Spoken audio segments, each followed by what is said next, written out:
And we are live. Yeah. It's so if people actually decide to come and see this, they can look at this on YouTube. Wow. But see, nobody knows and cares until I like post the video later. So, right. You know, this is Cameron Marceau and Sridhar Yadavali. We're doing another MyFriendsAreAwesome.com because we have awesome friends, and we are here this evening with Dr. John McCurdy, PhD. He's a history guy. There we go. Amongst other things. Our first doctor, I believe. Well, we've had a medical doctor, right? We had a medical doctor. You've had a real doctor, but you haven't had a fake doctor before. Okay, so let's see. Our beverage choices this evening, Shri. The Chateau Saint Michel Cabernet, 2012. It's been sitting for about 3 months in my little back hideaway. Salvignan Cabernet. And I've been working my ass off, and I thought, you know what? If I'm going to break fast, I might as well break it. When you hold it up like that, it looks like a fishbowl. It does. It looks like huge. Wow, I am drinking, goddammit. I drink with seriousness and purpose. Goblet is drunk. And okay. It's like a Game of Thrones thing going on there. It only needs to be made of bone. And what is your beverage selection this evening, John? So this is some disgusting 312 Urban Ale, which is very Chicago-y. You know, we know it well. But it says Baldwinsville, New York on the front, so I don't know what island it really is, but it's something I could buy at the local Michigan grocery store. If it's refreshing right now, then yeah, and it gets the job done. Right, right. I'm drinking Tiny Waters. Oh. What? That's not alcoholic at all. Those are Don Hogue hit, wasn't it, from the 1950s? I'm driving. I have to be responsible. Where are you speaking from then, Cameron? No, I'm at home. I'm in my my attic. Your man attic. My nerd hole up here. So, and Shree's in his basement. Okay. And where are you at? I'm actually at my house. I'm in one of the bedrooms I don't need because it's just me who lives here, so it's converted to an office. And you can see that it used to be a bedroom, or it could still be a bedroom with lovely closet behind me and door to the hallway. So lovely house. Yes. And you're in Michigan? I am in Michigan. Ypsilanti? Ypsilanti, yep. I was right. I was Ypsilanti, Michigan. Fantastic. I thought my geography was correct. So that's on the western side. It's okay. So I've lived in Michigan long enough to be able to do this. Let's see if we can do it on the screen. So, let's see. If Detroit is down here, this is the bankruptcy. Let's see. And Ann Arbor's over here. I'm like in between the two. Okay. So it's a nice midway point, or closer to Ann Arbor, but it's not in Wayne County. It's a different county. It's Washtenaw County. Washtenaw County. I got family in Wayne County. So. Oh, okay, where at in Wayne County? Hell, I don't remember. It's my wife's family. I don't keep track. She just. Right. So okay, so yes. That's East Michigan University. Is that right? Eastern Michigan University. Yes. Eastern. Okay. And just got tenure about a year ago, as I recall. I got what? You got tenure about a year ago. Was that right? No, tenure was about 4 years ago. I've been here 9 years. And tenure came after my 5th year, so now now I have the golden handcuffs, as they say. Hey, I never want to leave. He's a real boy. That's awesome. That's really cool, man. So what path did you travel to get there? Oh, good question. So, well, it's been 20 years, I realize, since I lived with Cameron. Oh my God, that's right, we did. I totally forgot about that. It was the summer of, it was up till the 94. So let's see. So I graduated Knox in 95. And I went to the University of Chicago for a one-year master's degree finished in 96, and lived in Hyde Park with Barstead. And then I moved to Kansas City for 2 years and pushed papers in a law firm, which was just basically getting out of school because I was ready to do this to myself if I had stayed in school, especially the University of Chicago very long. I've heard that story. I've heard similar stories. Step back for a minute. You were living at Barstead in Hyde Park. You know what? I think everybody lived with Barstead at one point or another. Right. He's off the map, honestly. What? Oh, really? I haven't seen him in the dog's age. No, I haven't either. But like, I keep hearing about him. I know Charles Brinkman stayed with him for a while. I keep hearing about the Yeti. So it's the same thing. Everyone talks about he's around, but no one seems to know whereabouts he is. I went to a Delta night, which had to be like 3 years ago, maybe. Really? Wow. And it was partly it was to see Barstead and Beggy, and there was some reason that they were both going to be there, and I hadn't seen Barstead since his marriage in '99, I think. And so I went up to him and I said, "How's your wife?" And he said, "Oh, she left me." So I felt kind of bad. Oh Lord, I did see. Don't get me wrong. I did see him in 2001. I was just engaged at the time, and he was married, and I'd forgotten the story that he told, but he didn't necessarily look happy about it. And I believe I was in the middle of my engagement, and I was just, of course, effusive. And I think he wanted to kill me. And of course, he was sarcastic fun with me the whole time, but I never knew if he really wanted to, beat me over the head with something. He gave me wonderful advice. I talked to him. This had to be in 2000. So we married in '99, and then so I talked to him in like 2002 or 2003 or 4, somewhere in there, on the phone. This was probably the last time I had a phone conversation with him, and I said, "How is married life?" And his response was, "Well, we spent the first year learning how not to kill each other, and it's been good since then." And so the people I talk to who are married say that's a pretty good assessment of how that works. Would the two of you agree, or? Maybe. Okay. I don't know if I go that far because my death could be momentary. It could be just after we leave this conversation. I have no idea. Now, I don't know when there are times where I am unsure if I have stepped on my own crank, and I only know afterwards.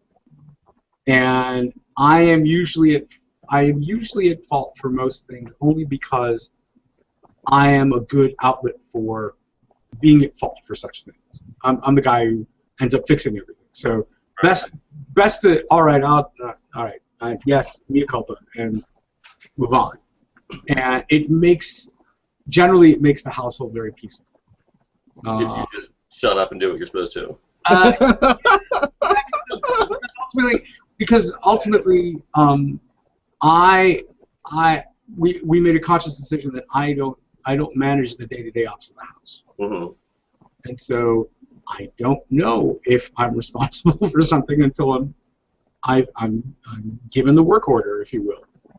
And it sounds very mechanistic, but it's also, I want to make her life a little easier, and I got time.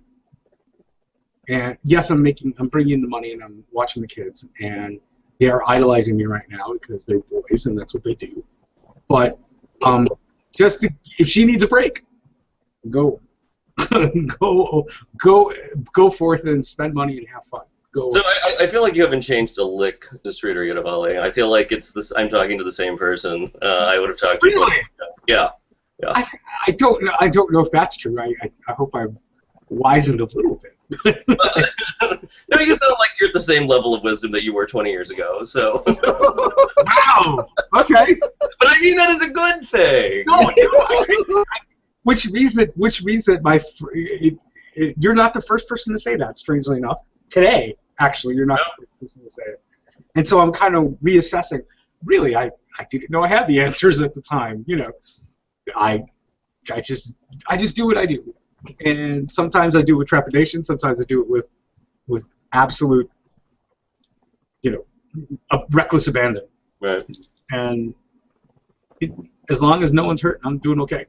You know, as long as we don't have to go to the hospital, as long as I'm not in handcuffs, golden or otherwise, I'm doing okay. So John, you spent time away from school, a couple of years in the salt mines. Right.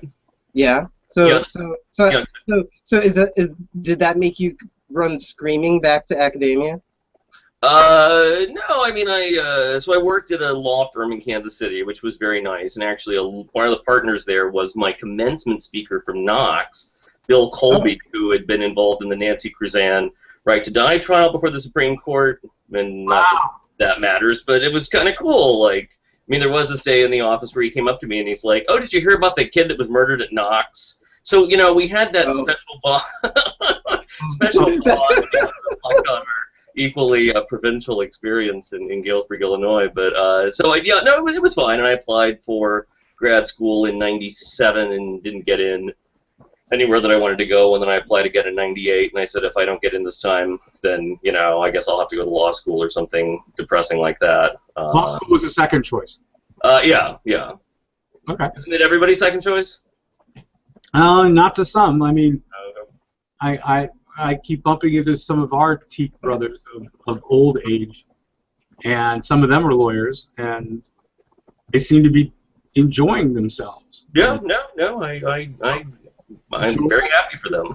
Yeah, Joel seems to be enjoying himself, and of course Grismore was destined for lawyership when he was Grand Poobah, you know. So where'd you go back to grad school? So I went to Washington University in St. Louis. Okay. Yeah. In lovely St. Louis, which Wait, yeah, go ahead. Did Aaron go there? Aaron Cohn? Yeah. Aaron Odell, I believe. No, Aaron Cohn. Aaron Cohn. Yeah, Aaron Cohn did. Yes. Yeah. Okay. So were you there around the same time?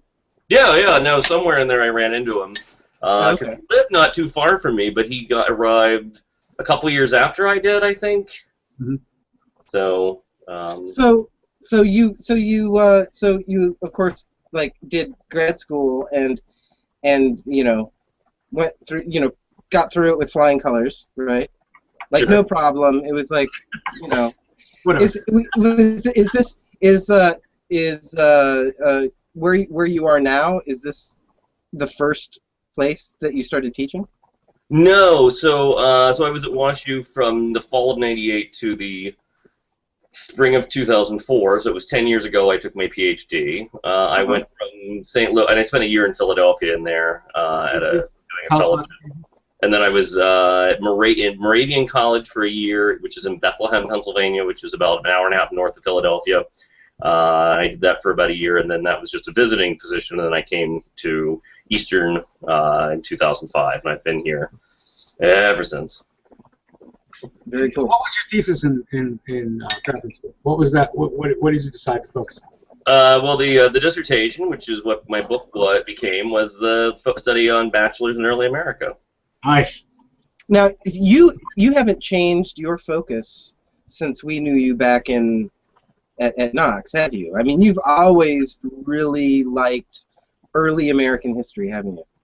Yeah, no, I mean, when I was at Knox and when I first went to grad school, I was going to do like 19th century U.S. history, but then, and it goes back to another Knox experience, is I had a colonial history class at Knox and became fascinated with the 17th and 18th century, and got sucked farther and farther back. So, yeah, you know what, I have always liked classical history more. Like ancient classical history, the kind of stuff Barstead and, you know, that he liked. But lately I've been doing a cocktail podcast, and you know, all of the classics, they come from, you know, 19th century. You know, there are some earlier, but you know, the things that I'm learning are actually kind of pulling me into that, you know, world of history, because I used to not think that it was as interesting, because once you have the Industrial Revolution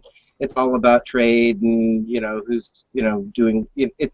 It's a little less visceral, but I'm wrong. There's so much more going on that I wasn't paying attention to. Yeah. Yeah, no, the way I explain it to my students is I say I really like I like the colonial period because it's half medieval, it's half peasantry and witchcraft and slavery and horrifying things we could never imagine in the present day, and half the present day. So it's a nice mix. Enlightenment was just coming into being.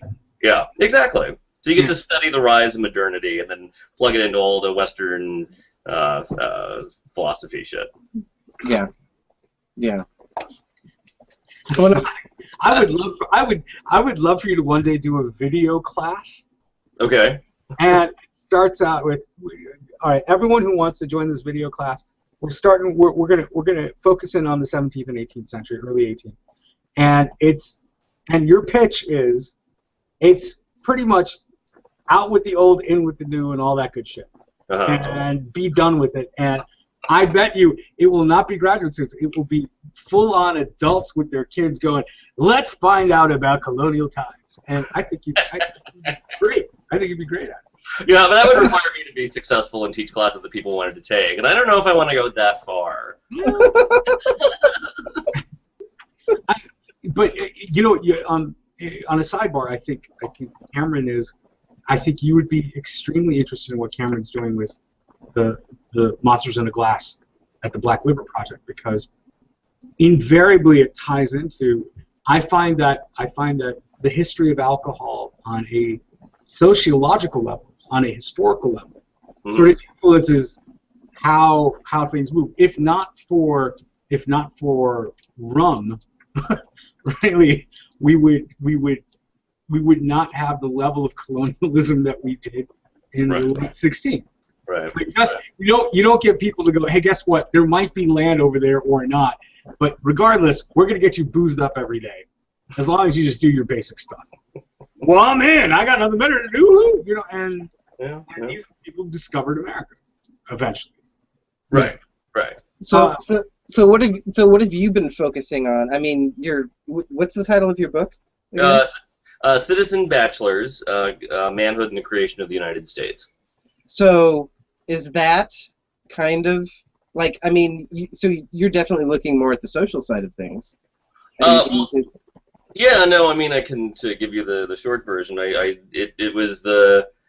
got into the project because I became fascinated with laws, that there were laws I discovered in 11 of the 13 colonies that explicitly referred to single men or unmarried people, and I became fascinated with why did such laws exist, and where did they come from, and what did they mean. And so part of it was picking that apart. That was sort of a third of it.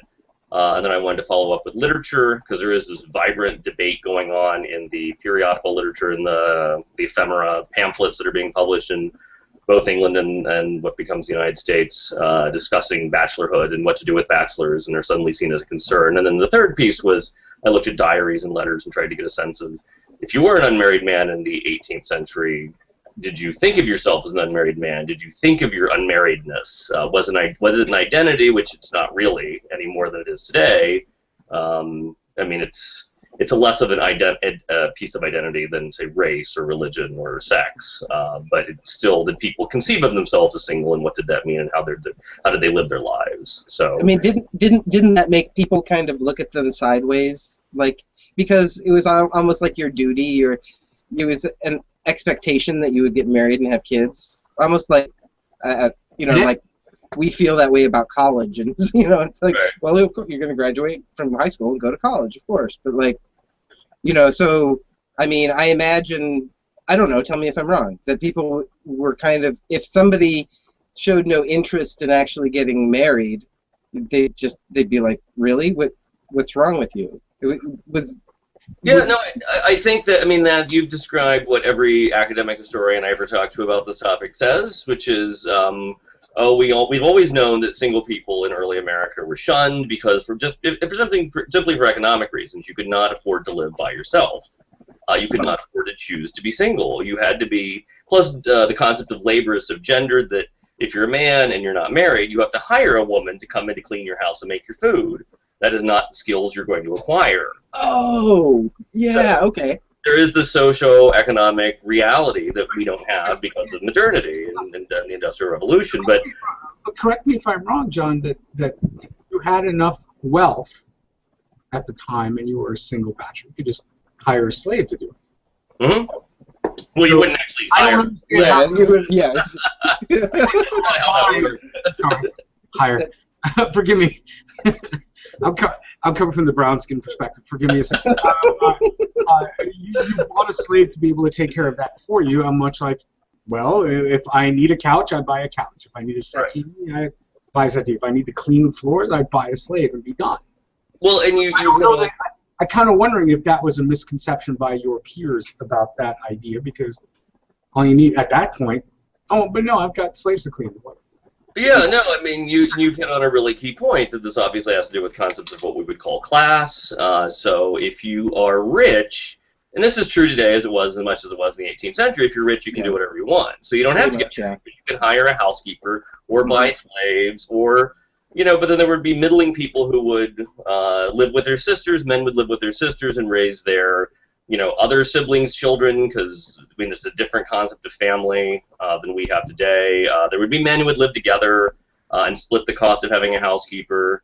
So it's if you have the luxury, if you have the financial resources to be single, you can do what you want. Which then I guess got me to that other piece of the question, which I think is what you're going to. It's about what's the cultural aspect, because socioeconomic reality, you have to have a marital partner or someone to help you clean the house, or if you're a woman, bring home the bacon. But what about the moral aspect? And I think coming out of the Judeo-Christian heritage is there is a notion that marriage is supposed to be the free will of the child, of the person. We don't have arranged marriages in the West, and we never have, at least for 2,000 years. And so, if you let people choose their partners, you're obviously giving them the opportunity to choose to be single, and you can't ever get away from that. And so in colonial America, you probably have 10% of the population of adults at any one time is unmarried. Some will be, widowed, and then we have obviously larger numbers of those, but I think just 30-year-old, 40-year-old men and women just don't get married. They find some other way to live, and people think, that might be odd, but there's no, witch hunt. There's no fear about single people.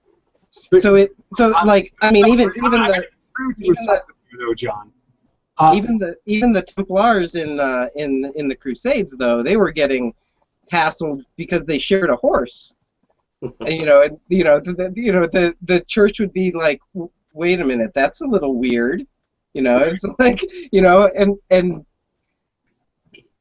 it just makes me think that culturally people are going to think something, or it's because the whole specter of homosexuality has been. Tell me if I'm wrong. That it's been around forever, and then it's always kind of, people think about it as well. That must be what it is, or. Well, a couple of points. Because I can talk about this for ad nauseum, but one is the concept of. So the book I wanted to write was a book about colonial gays, which.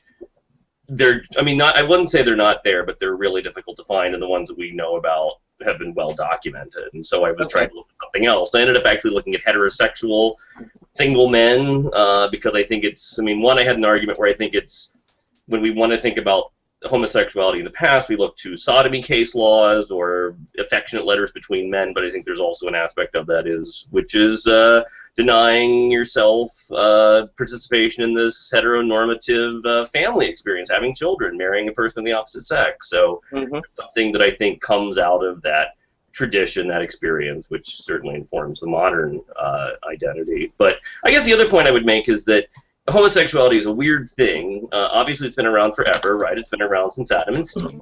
But it's in American history, no one really seemed to bother about it. It was not a concern for the courts or moralists or ministers, more than any other sexual crime that we would think of as today as silly. bigamy. I mean, this is not a central piece that anyone's worrying about. In fact, people don't really start worrying about homosexuality until the 1930s, and then they freak out about it for about a generation until you get to the Stonewall riots in 1969. But throughout the colonial period, you have, like, you know, we have very little evidence on it because people are either looking the other way or, you know, it's just not something that freaks people out, is the theory. Well, I'm thinking that just general economic and personal survival sort of trump worrying about. I mean, even in if we're talking classist perspective for a moment, it would seem to me that anyone who is middle class or under really is just worrying about bread and butter issues. Right. I really don't care about if the neighbor's banging whoever. I don't got that kind of time. I gotta sow the sorghum, and I've got tobacco to pick, and I've got, you know. But Shri, I watched. John has a video that he's posted, where he's talking about New England. Specifically, it's about Benjamin Franklin. Mm-hmm. But it's you know, he lays the groundwork about the Puritans, and you know, it really did seem like those were people who were really interested in knowing what their neighbors were doing. I'm sorry. Repeat what you said. Franklin talking about that. John gave a lecture about Benjamin Franklin, and he laid the groundwork, and said that, and that groundwork was about the Puritans. Puritans. Okay. And what I was saying was that it seemed like the Puritans were definitely people who really cared about what their neighbors were doing. What I'm doing, and because I'm a short brown man. You know what I'm saying? Well, I guess I would jump in here and say that I think, from my perspective, if we think about history, is people get freaked out about different things at different times. And so if you go to the 19th century, Victorian era, nobody cares about homosexuality, but they're all freaking out about masturbation and prostitution. Two things we really don't worry about today. And so I think the way to understand how they thought about masturbation... I'm personally concerned about both, but that's a different thing. Well, but it touched a nerve in that society the way that I think the only thing I could compare it to for today would be child molestation. Like, people in this country today have a very visceral reaction to that concept. Like, this is a sexual bridge too far that you cannot be part of our community. You're saying that they have that same bridge too far about... They had that bridge too far concept about masturbation. About masturbation. If you go to the the Puritan era, where Cameron was taking us to, the 17th century, it's all about God. These were deeply religious people, and so there is a case that show up in the I forget if this is the Journals of John Winthrop or these are the Massachusetts Bay Records, but it's a guy who's actually put to death for sodomy in New Haven Colony in the 1650s. And I mean, this is a guy they claim, in the account has taught young people in the town to masturbate, has blasphemed the word of God. And when they came to him and said, you have to stop jacking off all the guys in town and sleeping with servants, and you have to stop taking the Lord's name in vain, he said, screw God, there is no God. And this is so awful, they have to put him to death. But you're like, he jacking off all these people and having sex with all these male servants, and this didn't bother anybody? Like, how is this not bothering you? But God the middle finger? Oh! Exactly. So what we think of as really a big deal changes culturally time to time. Okay, cool. Now I got 16 other questions, but those are fantastic. Stepping back for just a moment, I gotta disagree with you on one thing. Coming from a cultural experience different than mainstream America, or coming from a dual experience, I guess would be a better phrased scenario. I actually look back on American history, and I believe that arranged marriage, that idea, or the idea of the political contract of marriage, I don't think it's stopped. In capitalist America. Right. I disagree entirely with that idea that we haven't seen real arranged marriage scenarios, or the need to marry. I think the need to marry has strictly been an economic one. Right. As the classes get higher, and as the opportunity for alternate lifestyles, especially in the 17th and 18th century, were greater when you got to higher classes. When you had more money, you got, as with right now, if you have more money, you can do whatever the hell you want. And more often than not, it won't be bothered. It may be talked about. It may be intimated in some way. But if you have enough money, if you don't want things talked about, at least in the 17th and 18th century, that's why you, sir, have no records of it, because somebody knew somebody to keep that shit quiet. If there's a diary somewhere, it's been burnt or whatever. If there's some sort of record somewhere, it's either buried somewhere that no one's found it yet, or not done at all. Right. The idea that marriage itself, I wholeheartedly believe that a lot of gay men were married in arranged marriages as late as the 1920s and 30s. In certain levels of society, that to inherit the family business, to take care of an image politic of the family, the Rockefellers, the Carnegies, the what have yous. Right. Yeah, no, I guess I would throw in that the rule of thumb for people looking at family dynamics in early modern or modern is always the concept that if you're rich enough, your marriage actually matters, and then you get into, I mean, this is the monarchy, and this is, I mean, but even as you just described, the Rockefellers, that you don't pair people up with people who are of a lower class. You want to maintain fortunes. And the rule of thumb has always been, if you're poor, nobody cares who the hell you marry. Because who cares? You know, there's no money to be spent anyway, and that's 80–90% of the population. But I guess I would just say that no, I lost that point. Okay, next. So actually, I want to change the course here a little bit, and I just want to say, you know, Shri, did you see the video that he has posted? I did not get a chance. He gave an hour lecture on Ben Franklin, like I mentioned before, and the interesting thing. Now this is just a human thing. You know, I'm going into human ridiculousness. Seeing John stand up there and talk, you know, it's like when you see a lecturer and you don't know who they are, you're like, you know, they have this different like persona, and I don't know if I've really seen any of our friends give a lecture like that. So when I went and saw him standing up there and he was like talking, I was like, I know him. He can't be like, he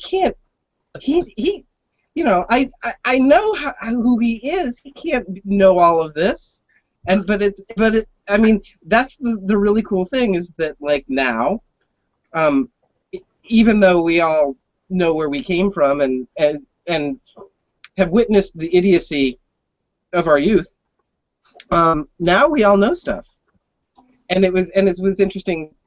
It was really cool seeing seeing you standing up talking like that. Like, well, I can't believe you made it through through that talk, like, without. Well, I had to see how you handled the Q&A, actually. Oh God, that's death. God, that's. So. Now I have to see the video, and when I do, I think I'll come with the same conclusion that is going to be totally different from yours, Cameron. I absolutely expect it from the friends that I meet. I've seen Mark Piani when we were messing around with jazz quarter notes, and trying to just figure out how do I make this instrument do what I want it to do. And he's effectively in the most accredited jazz band in Chicago right now.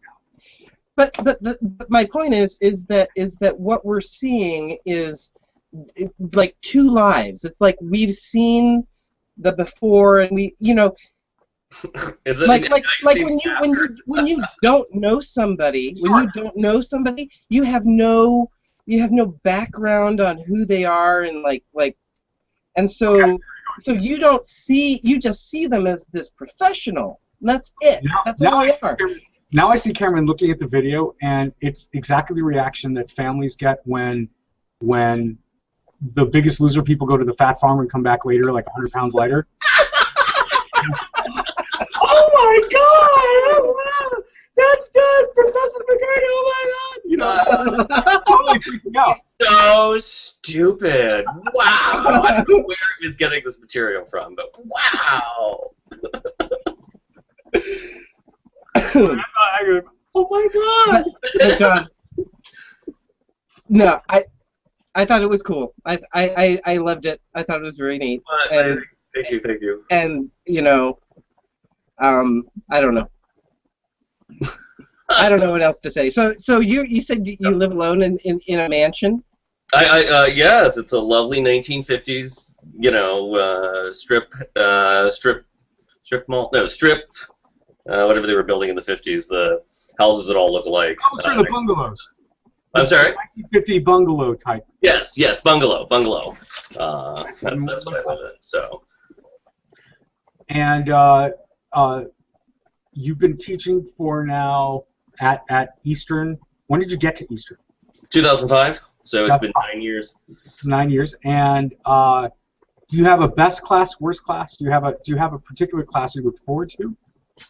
Well, I'm crazy, as many of my colleagues are, so I try to invent a lot of classes. So I'm not sure, because I think it's the other thing with classes is I really look back on my memory of having been a student now at very different times, because you know, I love to teach like the American Revolution. It's a very, you know, simple beginning, middle, and end. It's a nice narrative. You can play with it and look at it from different aspects and different perspectives. But sometimes you get a great group of students and it's the best class and you love going to class, and sometimes you just get, oh God, they hate you, you hate them. Oh God.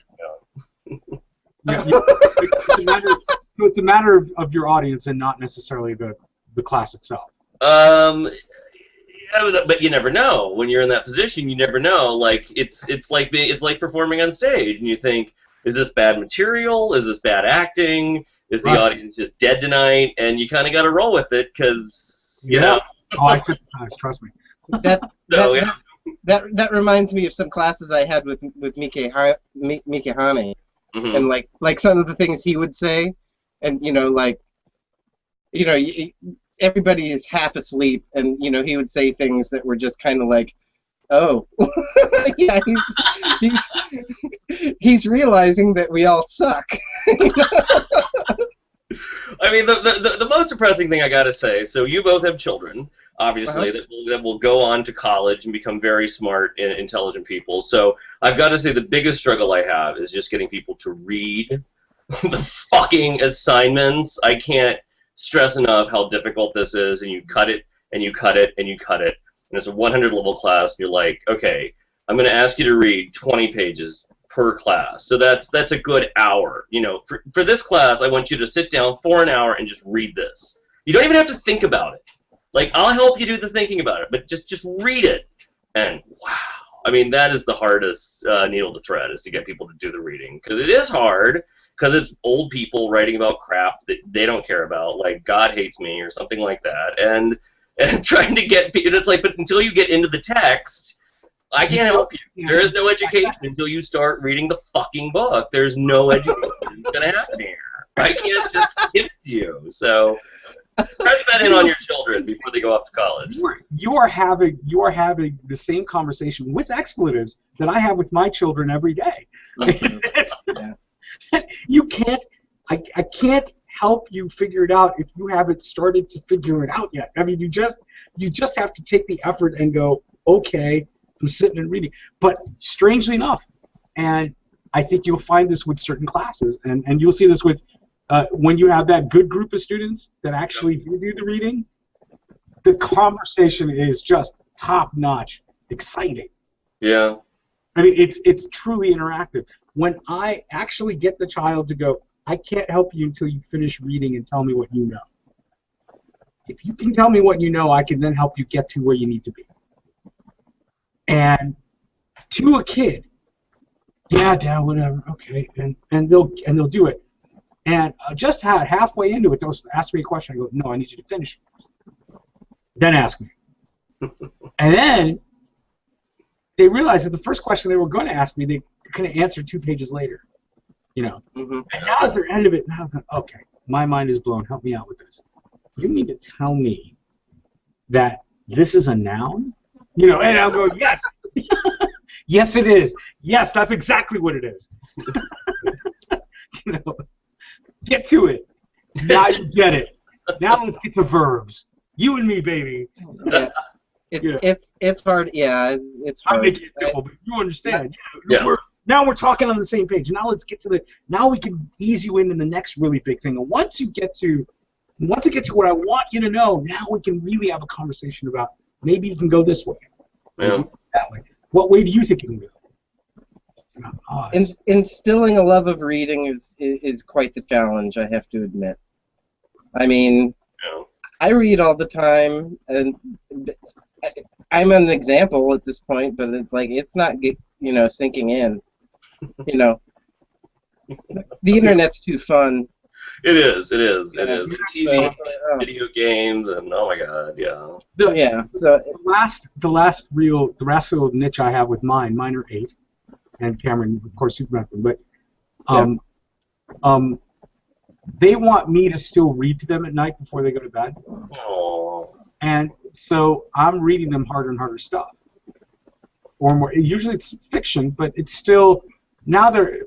Penthouse. Do you mean like Penthouse Letters? No, not that. Now you can stop. Now. Not that hard. It's more. I'm reading to the Rick Riordan now. We're in the second phase of the Heroes series. They're actually going back. Barsid seems to come back into this thread, but we're going back to Greek history and Greek and Roman mythology. They take this really fun story, and now they want to go and find out more about Jupiter and Zeus and Nemesis as a god and Fortuna and all these little minor deities. God bless them. Go get back to me because I don't know those things. I was worried about DNA, for fuck's sake. I don't care about Greek mythology. I was trying to sequence shit. I was trying to, I don't give a damn where God came from. Go ahead. And invariably, I love it when they tell me all these little factoids, and I go, buddy, you got more than I do. And they're excited. Well, They bested the master. They bested, Wait. There's a master here somewhere. They're hero worshiping the father. Oh. That'll pass in about 2 years. I understand. Yeah. I'm already the biggest loser. I mean, I've got 2 daughters, so it's like. Okay. How old are they? 6 and 10. Yeah. So I'm expecting hell in a few years. Yeah. I'm just gonna roll over and go to sleep at some point. Oh no, I don't know. 6 and 10 and 8 have got to be great ages though. Like that's the fun age. They can kind of take care of themselves a little bit, but yet they're not to puberty and craziness of adolescence yet. Well, that's started for us, and it's and actually the queen bee crap at school, it's full blown already. Like the kind of stuff. That for me, I have sons, so we're idiots. Yeah, exactly. So. What is the queen bee thing? You know how there's like the pecking order of women or girls at school, and there's the one who's in control and who dominates the scene, the social standing, and that's already started in 4th grade. So it's man, I'm telling you, I'm going to quit my job and fucking homeschool. I swear to God. I will live a pauper's life if I need to. I'm doing it. Just because this has gone too far. So Cameron, I take it that your elder daughter is not actually the queen bee in her circle. No, and you can't possibly explain how much worthless crap all of that is. Right. Because that's their world, and that's all they know. Yeah. And it's like, it's the same old story. Dad's talking about how I shouldn't care, but there's no way to break through that. You just right. Like, Dad doesn't know. Dad hasn't been in high school in like 1,000 years. He doesn't know. You know what? Yeah. And again, this is where the flip side will happen with me, where Cameron, I think you got to leave it up to Kathleen. I mean, you really, that's the mom comes in going, girl, please come here. Let me take you to American Girl, and while we're walking around, I'm going to tell you exactly why those bitches are just so totally wrong. No, you can't have that conversation. Kathleen, Kathleen's doing it. But like, it's still the thing. She doesn't know anything because she's not at school, and it's not the specific circumstances, and so it's not it. There's going to be more suffering. There has to you have to learn through pain in this circumstance, I think. So okay, so Shri, should we do the D20 questions? I mean, we're getting it. I mean, it's like 8:50 at the moment, so. And it's almost 10 o'clock for you. We don't want to make John lose his beauty. Have you heard about the D20 questions, John? I haven't, but I'm quite intrigued. So we throw a series of questions at you that are randomly generated, and this dice right here, this little, I get to roll. Wow. Okay. Well, first of all, what 8-year-old did you mug to get that die? Hey, John. I just came back from a Dungeons and Dragons event just this afternoon.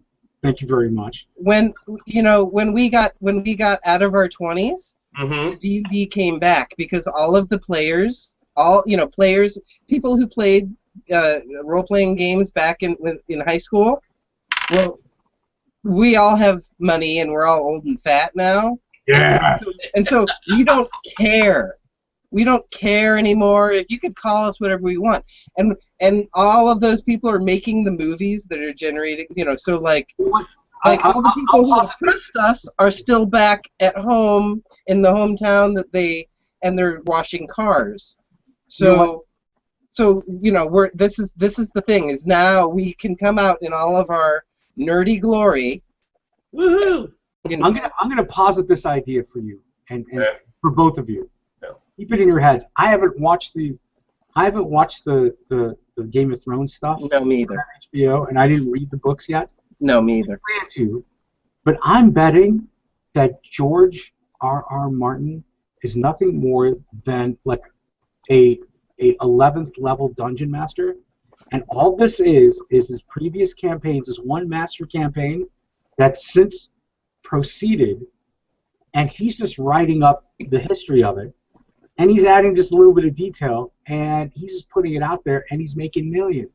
He probably hung out with Gygax in Lake Geneva. That's what I'm saying. The guy's he was one of Gygax's early beta testers. That's all he was, and he's doing a $1 billion thing. $1 billion, as I recall. Anyway, the way this works. Roll your number cube. This is the number cube, and this gives you up to 6 questions. Ooh. Anywhere and. So far, the averages have been 4, roughly, and then I roll this die to ask which of the 20 questions I'm going to ask you, and I have a spreadsheet here of what those are. Okay. So I'm going to roll the dice. I'm going to show you. Good Lord, what do you get? 6. 6. Oh my gosh! It's been a long time since we've done 6 questions, so I may need to reload on my wine. This. No. Here we go. The first question is number 17. What is your secret geeky pleasure and why? Ooh, secret geeky pleasure. I do have a little bit of a Doctor Who fixation. Yeah. Old school or new school? Both, because when I was a kid, I watched the old ones with Tom Baker, especially with the long scarf on PBS. We were all Baker fans. I gave a shout out to Peter Davidson. I thought he did an excellent job. Well, all right, your problems. But wait, two things to make it worse. One, the guy I'm dating, Anthony, who we've been together for 3 years, but live in different houses because that's what old people do who get together later. He said to me one time, he said, "You've got the Star Wars geekiness and the Doctor Who geekiness, but you never got into the Star Trek geekiness." And I was like, "Yeah, it didn't do it for me." And he's all about the Star Trek geekiness. He's all about the Star Trek geekiness. Yeah, well, it's all. I'll ask it appropriate questions like, now, which one is the guy with the ears? Just to piss him off. Oh yeah. Damn it! Damn it, John! I'm a doctor, not a playwright. All right. So and then this gets where it gets sad. So he is also a history professor. He's a history professor down at the University of Michigan, which is just in Ann Arbor, so it's 15 minutes away. Okay. Wow. So I'm not just this lonely guy in my house. But are you? But do you have? What's his focus? He does 19th century U.S. history. He focuses on Latinos in the U.S. His book was on New Mexico. You're like a full package then. You've got all the centuries covered. Right. So we've got all time square. You got two. But okay. Well, so he's got to be talking about the Spanish-American War and all that sort of thing. Yeah, more of the U.S. Mexican War. U.S.-Mexican War. Yeah, and annexation of Texas. Yeah. So the second geeky thing I've got to add to this, since I'm for some reason really focused on this, is I actually broke down and bought Doctor Who fan fiction novel recently. Oh wow! I used to have it when I was a kid, but that's awesome. I never would have thought that. Right? That's great. So since you're a fellow Doctor Whovian like I am, I will tell you this: when I was a youngin', I got exposed to Doctor Who when I was about 9. Now, mind you, this is the days of VHS. Right. And we didn't have cable at the time. We had the UHF signal, the rabbit ears. Right. The rabbit ears were directly connected to the VHS, which was then daisy chaining the television. So 11:30 at night in Chicago, on WTTW, the PBS station, I would stay up late. And my parents would actually let me stay up late because I was getting good grades and I woke up every morning anyway. They didn't care. And I would ask my dad for a stack of videotapes, which at that point was like $25. In the early 80s, $25 is a huge amount of money. Right. We got them, we tried to, and I would record the old original broadcasts of Doctor Who.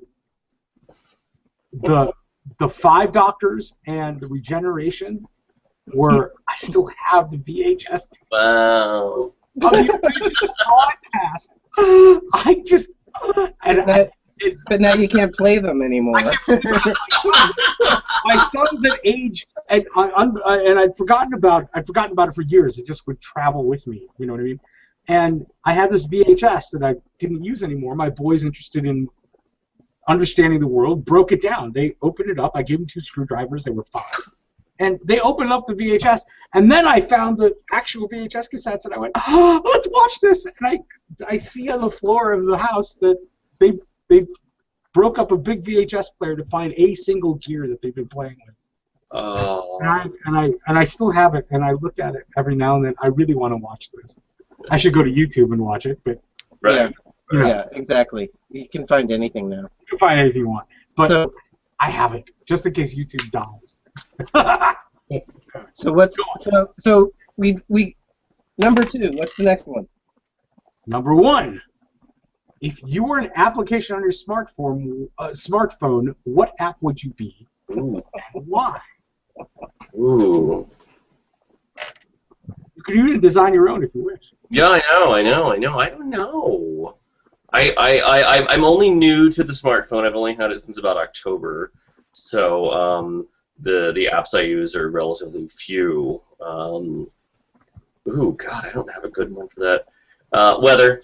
I'll choose weather. I'll be the weather app, the one that you're always checking, and it's still not getting any sunnier. Yeah, that's the only app I use too. I feel like going to tinier screens is backwards. Right. Well, I knew I was really old when I got my phone, and it was a Samsung. Let's promote Samsung. So I was showing it to someone who knew phones better than I do, and he said, "Oh, you have it on the larger print setting." How old are you? Yeah, there's settings. I can read the goddamn thing. I don't care. Yeah, exactly. Exactly. Anyway, to work okay for me. So okay. Cameron, I've never heard your answer to that question. I'm just what? You being the internet generating guy. Yes. What would your answer to that question be? To the app question? Yeah, I was always curious. I've never asked you that. I have, man. I mean, I don't know. I mean, I guess it would be some kind of recording thing, because I mean, it would be a recording device with an editing capability that was really slick, because that's what I'm doing. I do all the recording and stuff like that, and I like telling stories. I like talking with people and learning things, and then sharing with everybody, and analyzing stuff. Or no, a philosophy app. That's what it is. Ooh. Yeah, that's got to be that. Ooh. Philosophy that thinks for you. What? An app that thinks for you. An app that lays down all the groundwork ahead of time, so you don't think that you've come upon something brand new. Right. It's like oh, it's not original. a daily philosophy random generator. Today you are going to be... No, I hate that crap. I hate that crap. You know. So I do have to interject that my department is actually the Department of History and Philosophy, and we're two very different departments. They're just like it's like a shotgun marriage. Like we're not people who want to intellectually communicate. This is strangers shoved together and doing it and not liking it. So I always think like I've never gotten out of the rack. I'm still there with Cameron Rousseau and the fucking philosophy. Yeah. And I'm still there too. I live it way too much. It isolates me. It makes me like very lonely. So Cameron tried to get me into Hume, and I just which reminds me, Shri, I've got something that you have to listen to because I'm vindicated. So anyway. Of course you are. You bastard. Okay, so I'm vindicated by the National Academy of Sciences. So go fuck yourself. No. So go ahead and. Okay, number 5. What would be your ideal vacation and why, or otherwise describe in detail? Oh, cool. Oh, that is good. So, ideal vacation. Gotta stop thinking. I really want to go to Argentina really desperately. I want to experience South America, but Argentina really. Go to Buenos Aires. That for some reason seems like that would be just a fabulous place to be. So when you go to new or when you go to places, do you want to check out historical things, or you just like don't even want to look at that? Oh no, I'm a huge nerd. So a couple of years ago I went to London for the first time and had to go to all the touristy places and then other weird shit that no one would ever think to go to, like the church where Oliver Cromwell was baptized and like that kind of nonsense. And so yeah, no, I do all the historical stuff. Like I don't know if there at this point is a fort in North America. I have not tracked down and been like, oh, it looks exactly like every other fort in North America. So, From 1803, yeah. Exactly. It looks like a Mies. It's a Mies. It's so ingrained. It's not a job that you just go to. It's like your whole life. I think that's pretty cool. Yeah, no, it is. It's either really cool or really sad. Or somewhere. It's kind of both, But like, I mean, actually, I accept my burden as well, Except it's hard to really. I mean, it's not like you can go places to see philosophy. Right. It's like and I end up finding the historic stuff. I actually feel deficient in the conversation because my wife's sister lives in Poughkeepsie, New York, and we travel at least 3 times a year to there, and invariably we have some extra time. And just off that same train line, I could take the train and go to Cold Spring Harbor, New York. Mm. Now, for anyone who doesn't know any better, Cold Spring Harbor National Laboratory was the laboratory for the federal government between World Wars, at least World War I, and it just got developed after World War II. And, I mean, it was run by, at one point it was run by the guy who discovered DNA, as late as 2001.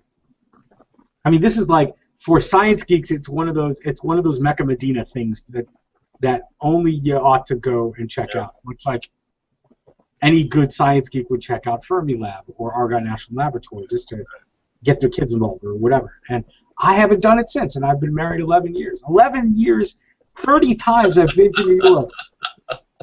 Well, I guess I would say that. So I would go. I was going to history class. It's just up the street. You know what I'm saying? Any historian would have gone. So what were you saying, John? I would just say that I went to history sites when I was a kid. So the fact I'm still doing this is just the fact that I'm an overgrown kid. But the sad part is where I'll go on a trip and I'll be like, oh, I want to see this university. And sometimes it's a historical university like Harvard or Yale, and those are worth going to. But then some are just sad. You're like, this is what exactly Shri is describing. Like I'm just basically seeing someone else's workplace which does what I do, and fuckers have way better facilities than I do. We don't have that. We don't have that. What I know. That's a Wayback Machine? You guys have a Wayback Machine? Motherfucking. That's not right. How come we don't have a Wayback Machine? Exactly. All right. That was number 3. We have 3 more to go. 4. Is that 4? Or this No, that was 3. It was 3. It was 3. 4. 7. You are a crusader. Who are the infidels that you must destroy and why? I like that one. Oh, that's a good one. Take your time. We got plenty of time. Yeah, I think I would have to go with it's a certain class of Americans which are probably, they're not the super rich, but they're the people who think of themselves as entrepreneurs. I'm driving today. I was out and about, and I'm driving and I'm listening to the baseball game, and with the Detroit Tigers because I live in Michigan, so And they have an ad for Comerica Bank, and it's called Comerica Park, and all this is way too much information. But the ad is for this bank, and it's this woman talking about, we have built our business, and we want to enjoy all that money we've earned, and we want a bank that goes and makes money for us, so we can, because we're not rich, we just worked really hard and have all this money.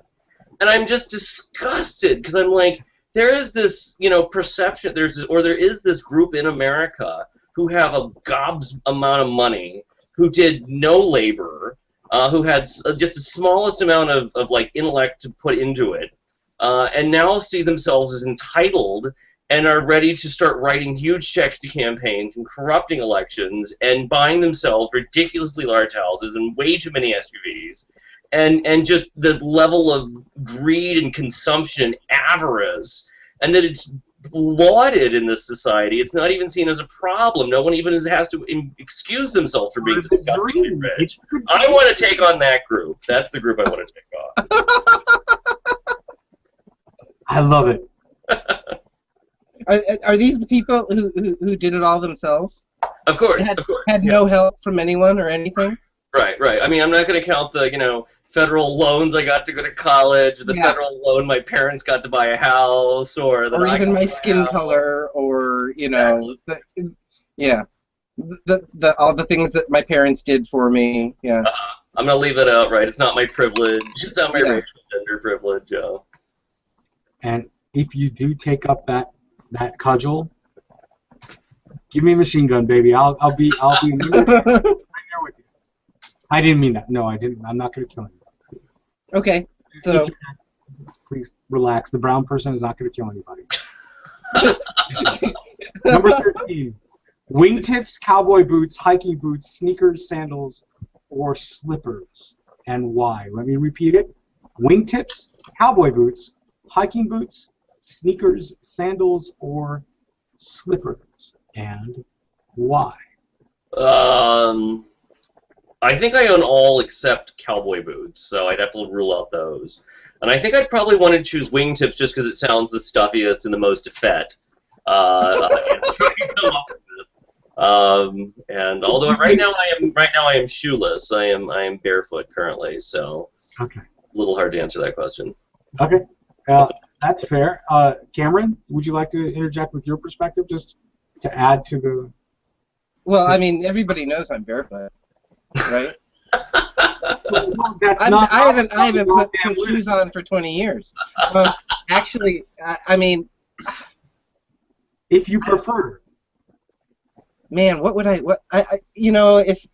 if you're gonna grill me with that, I think it's. I mean, I'm gonna hiking boots. Hiking boots is one of them, right? Yes. Yeah, that's the way I'm gonna go. Yeah, because I like the protection, but at the same time, I don't want it to be too. I want to be more relaxed. I am definitely sandals. Oh yeah. Yeah. Way too many goddamn Legos in this house for me to be barefoot.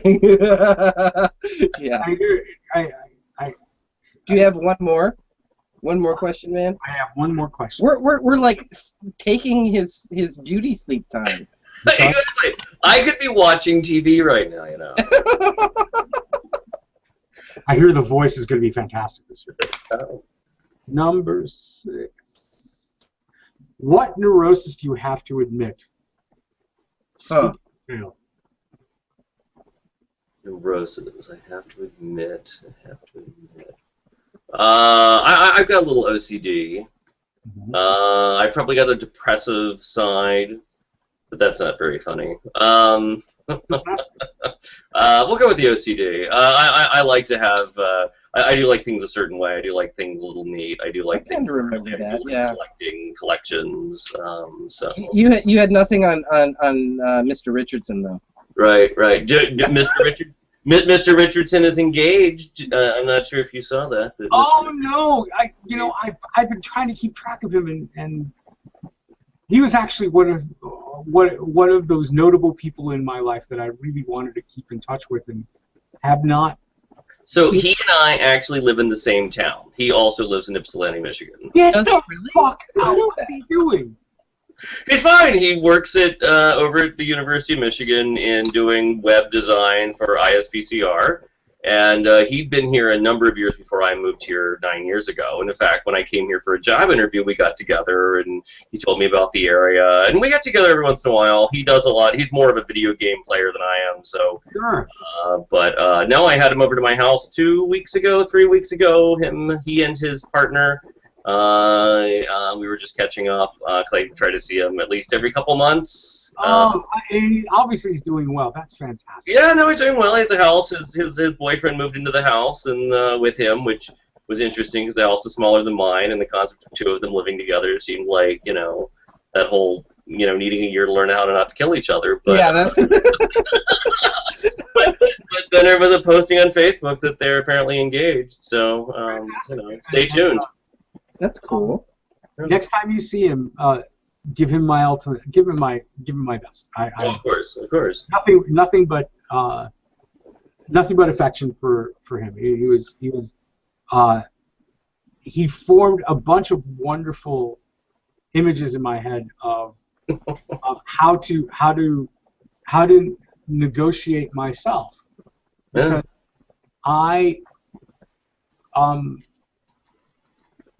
my comfortability with homosexuality or my own sexuality was in part how I encountered homosexuals and how I was treated as either questionable or otherwise heterosexual. Right.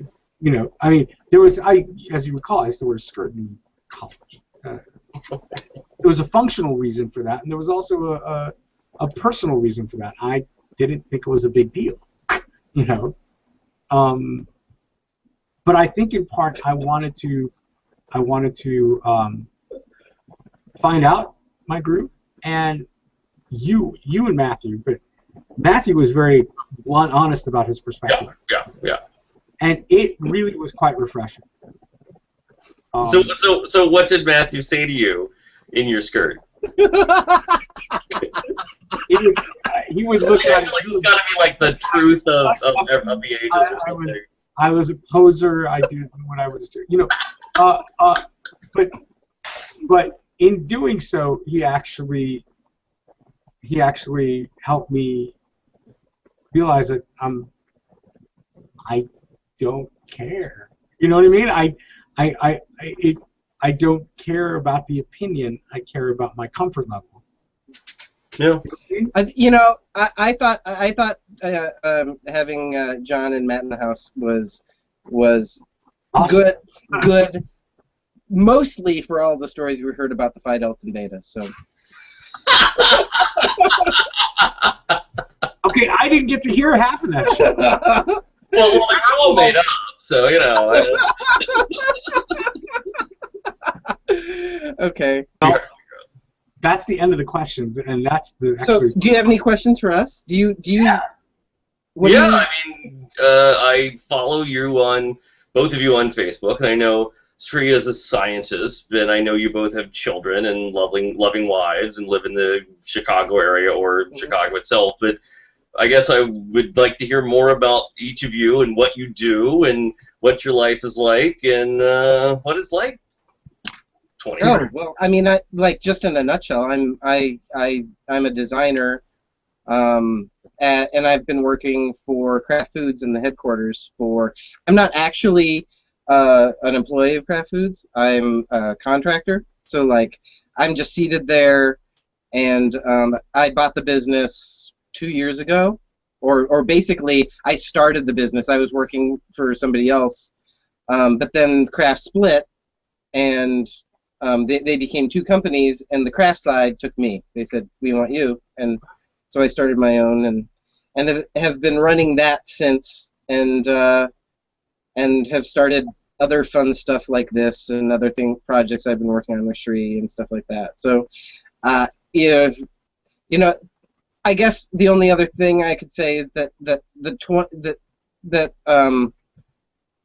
for me the 20s were like just wasted time, but at the same time I don't know what else I would have been doing, because like when you're 20 nobody cares who you are.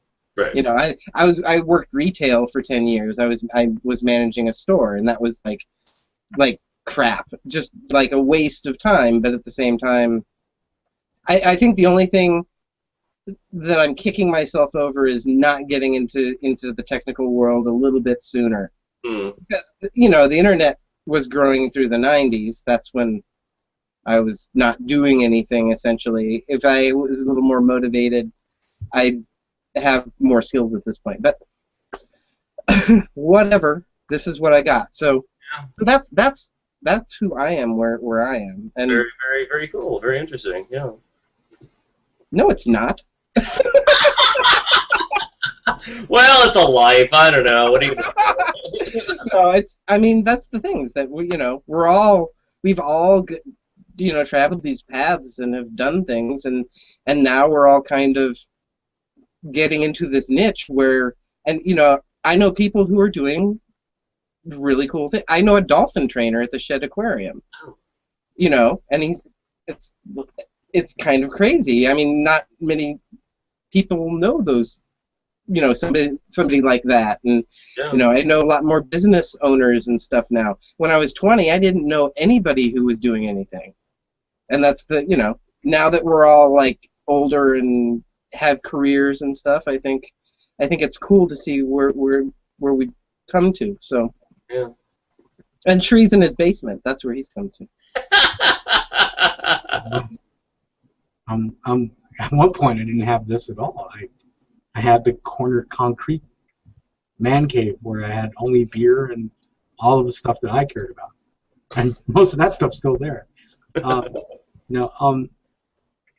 Really quickly put Knox, and then Chicago for a time doing low-level lab work as a cancer researcher that I wasn't very good at, but I realized that I'd rather be teaching other people it and not doing it.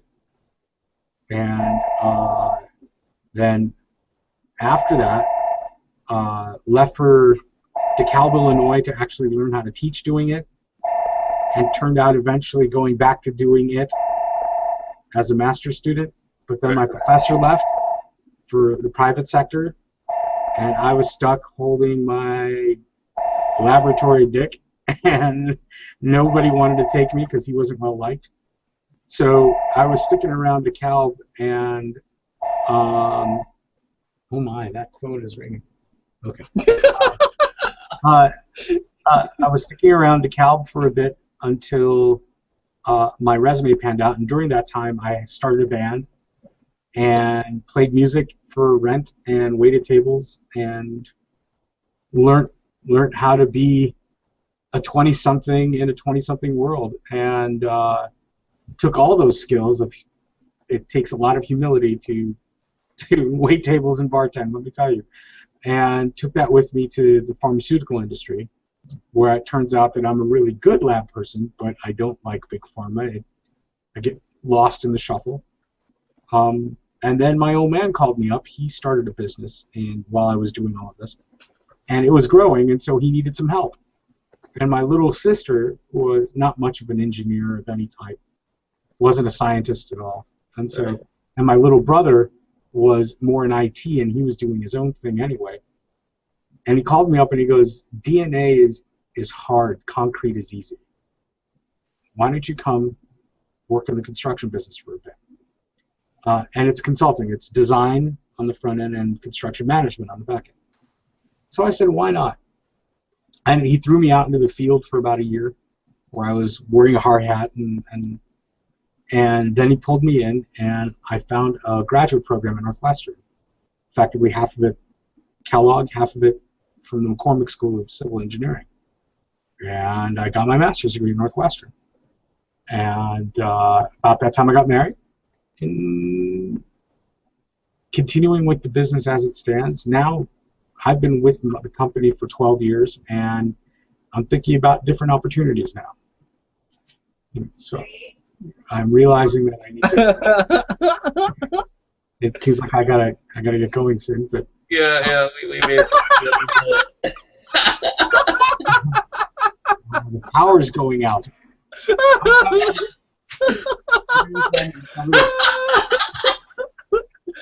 Okay. Yeah. He's being summoned. So okay. Well, no, thanks.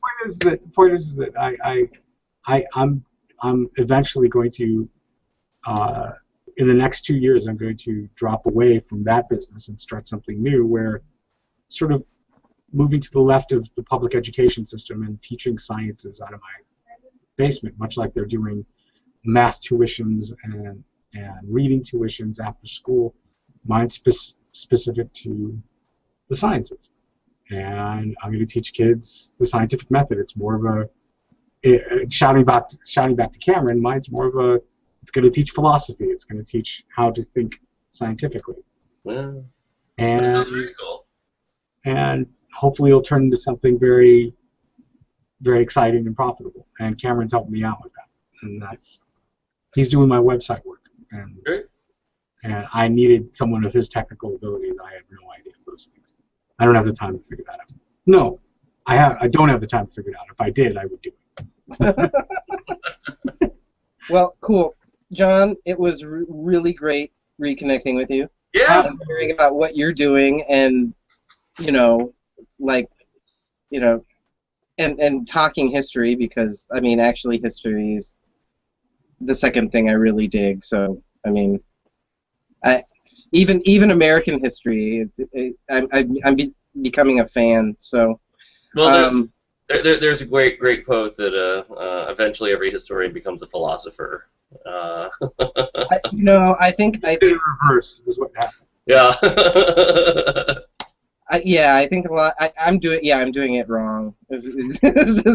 Because I think that I've heard the same thing about physicists too. You know, it's like eventually they're like, well, just fuck it. You know. So anyway, like I said, it was great reconnecting, and I'll post this up, and you can share it as much as you want. You know, whoever you think deserves to know and can stand the expletives. So. All right. Well, thank you. This has been a lot of fun for me too. Okay. Great. See you in Facebook land. Okay? All right. Good night. Bye now.